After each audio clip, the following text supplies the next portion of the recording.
Assalomu alaykum. Men shu xonadonga men televizorda ko'rib keldim sizlar oldinglarga. Menga yigit topib berishingizni so'rayman.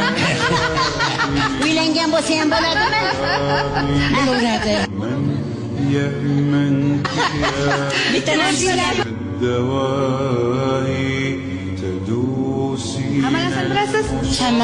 hamma narsa qo'limdan Aytaylik, keladi. 10 ta mehmon keldi. Necha kilo guruch damlanadi? 3 kilo damlanadi. 3 kilo bechara kuyovni bankrotga o'ldirarkansiz-ku. To'ppa to'g'risi bizda shunaqa damlanadi. 3 kilo damlaysiz. 10 ta odamga. 10 ta odamga shunaqa damlanadi. Bitta gap aytayman. Bir qilib 1 kilo damlayman. Uydaligimda 1 kilo damlayman. 10 ta odamga. 10 ta odamga. Ha, to'xta. Nima meni baxtim ochilmayapti.